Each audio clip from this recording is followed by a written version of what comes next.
I know what you're thinking.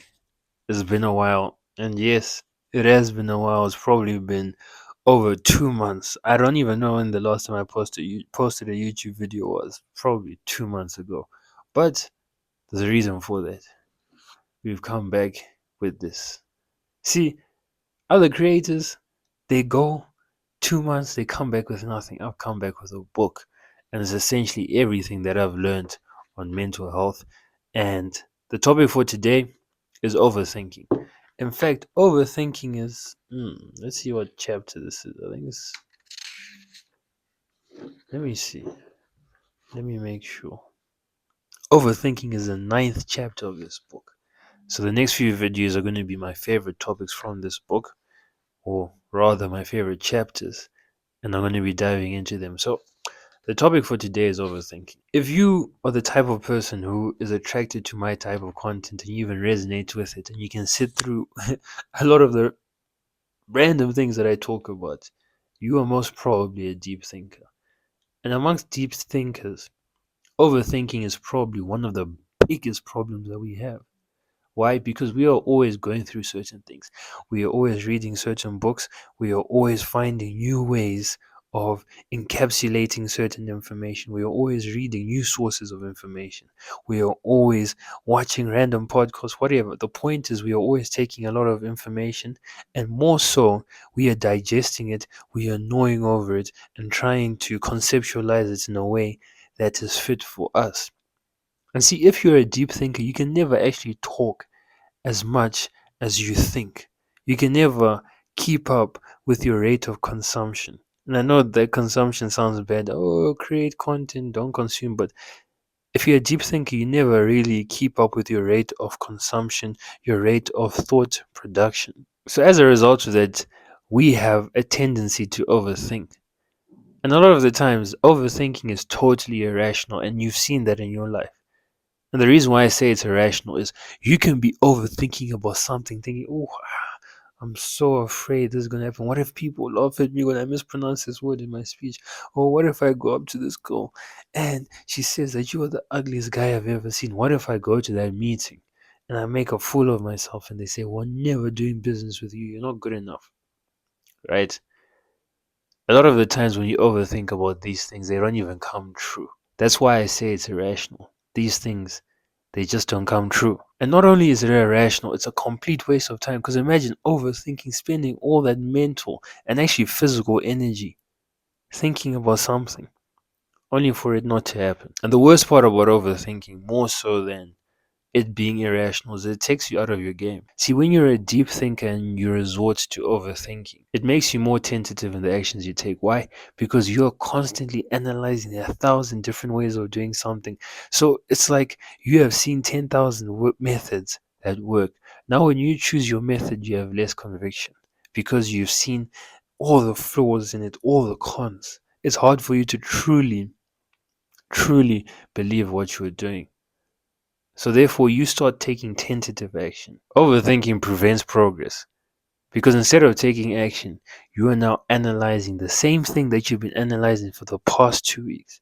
And I'm pretty sure you've seen it in your life, whether it's when the sports you play, whether it's in your business, whether it's just in your school career. You've probably seen that overthinking has not done anything but take away from your progress. And I think overthinking is a silent killer to potential, especially my potential in the past. Back in the day, and this may be hard for you to believe, but I used to be decent at cricket. I was always in my school's A team, the first team, right? Not to toot my own horn, but I had an amazing technique. I was probably one of the most technically gifted players in my form, in my stream, right? But my performances never really matched my technical ability. There's this other person that I used to play cricket with. He was actually one of my good friends back. For one of our clubs, we were on the same team, and our coach made a remark. He said, you know, you're actually better than these guys. It's just that when the time comes, you doubt yourself, you think too much, and you never do anything with conviction. And of course, he told me this. Did it change? No, nothing changed for the next 4 years of my school. The next 4 years. But the problem was I was overthinking, and that overthinking prevented me from doing as well as I could have. It prevented me from acting with conviction. See, that's the worst thing about overthinking. Overthinking takes away your conviction. One thing I've realized in this life is there's no formula, there's no one way to do anything, and the most important thing you can have is conviction.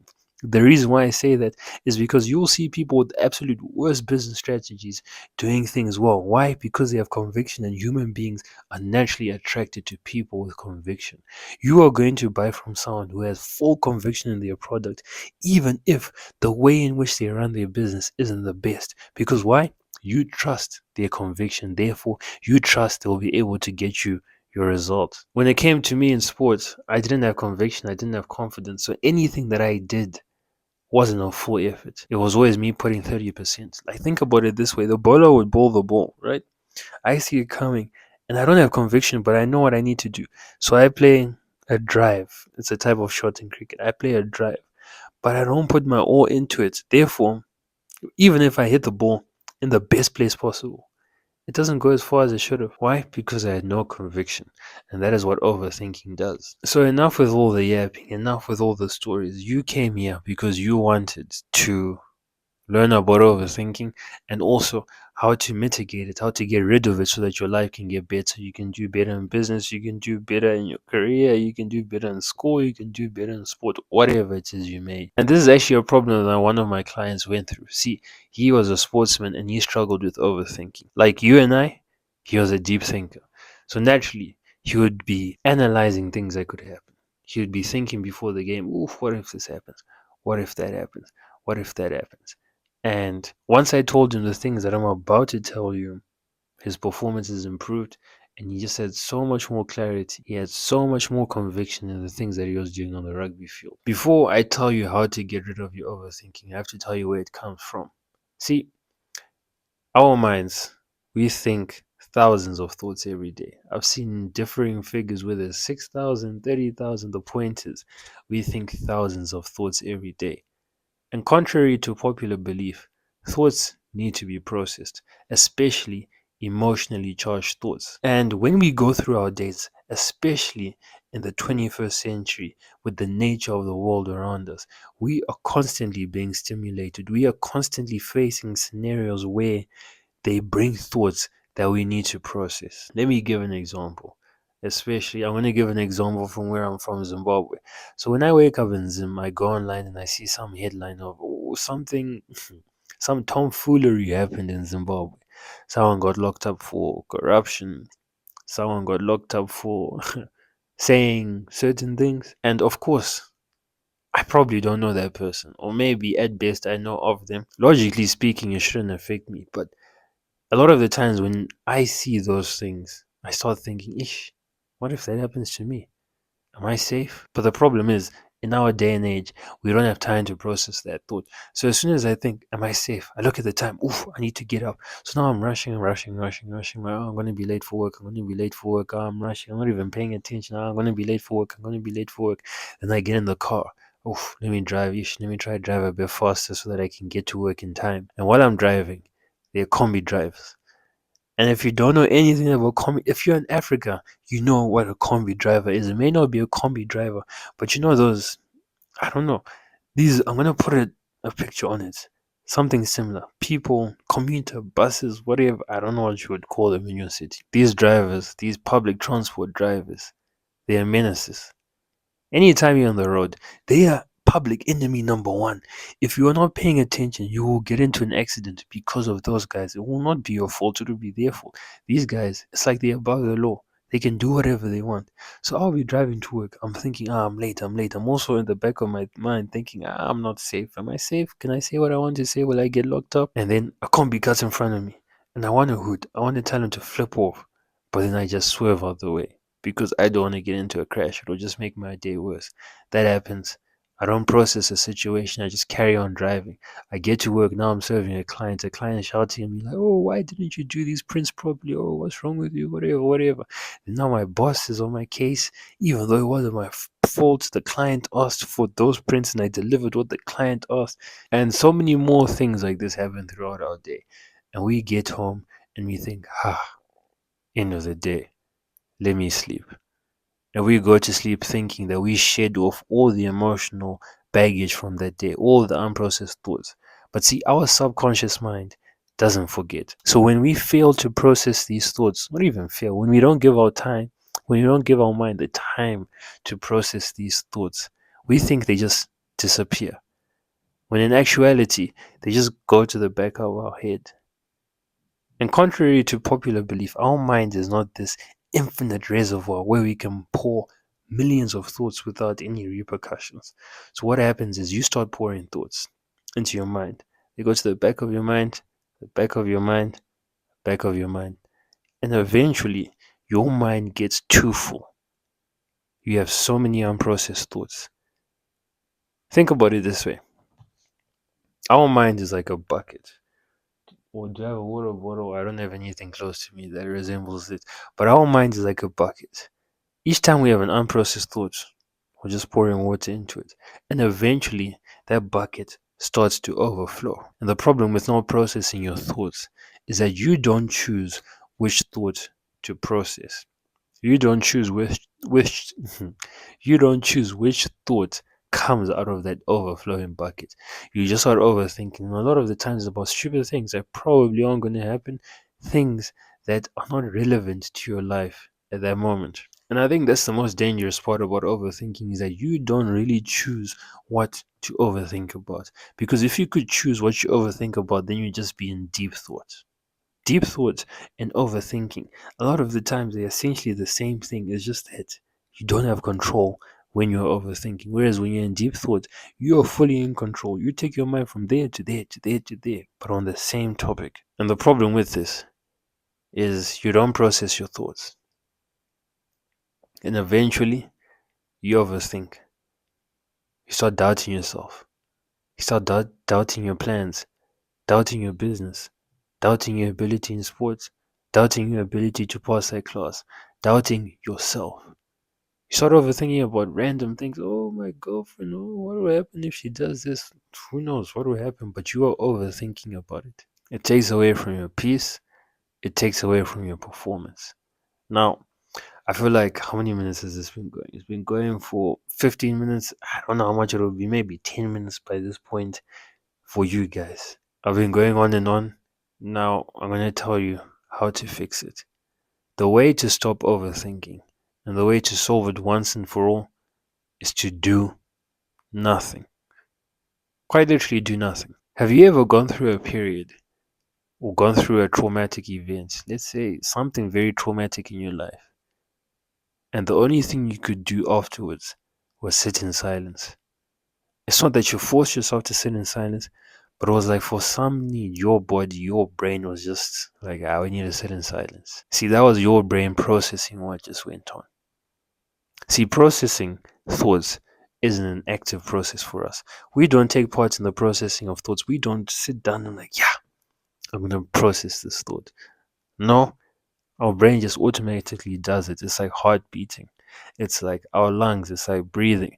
But the thing is, we have to manually give ourselves a space to do that. We have to give our brain the environment to do that. And the environment in which it does that in, it's when you are doing nothing and you are not being entertained by something, if that makes sense. Like you're not being overly stimulated by something. Quite literally, that's the solution.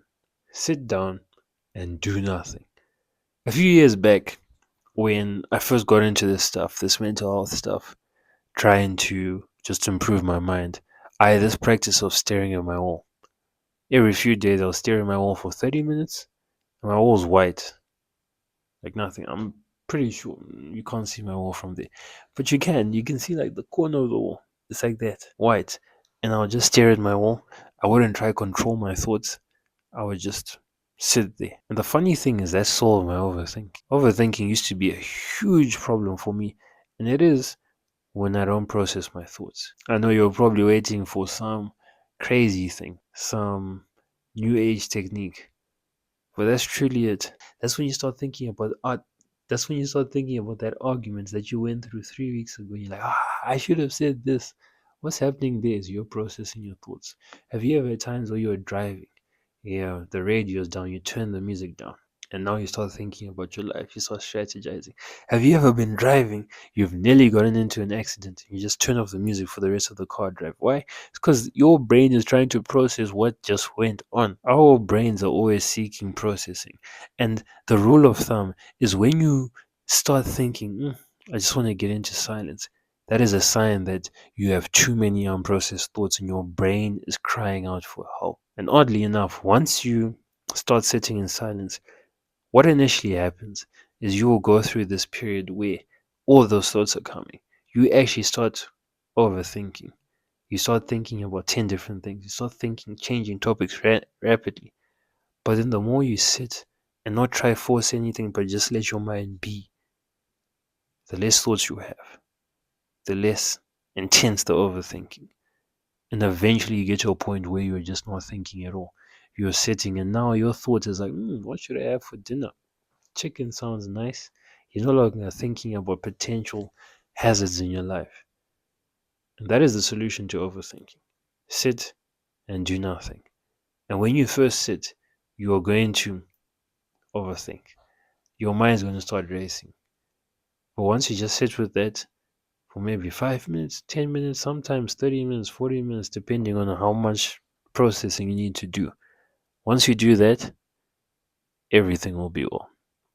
You'll find that your mind is clear, and what that will do is will stop the overthinking and allow you to become the best version of yourself without the obstruction of constantly doubting, constantly analyzing, constantly ruminating about random things. That's all. Overthinking.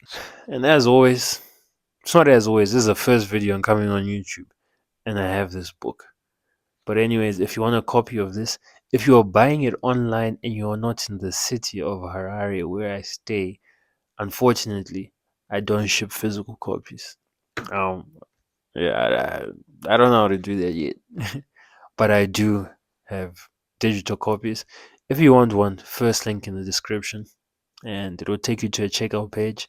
The book is very cheap for the value that's in there, 9.99. So go check it out. First link in the description. And as always, if you're interested in one-on-one coaching with me, a 4-week program where we completely rewire your mind, promoting better mental health and just better performance in your life, because everything we do stems from our mind, click the second link in the description. It will take you to a WAP community that will address all of that, and you can decide whether you want to move forward. But that's that.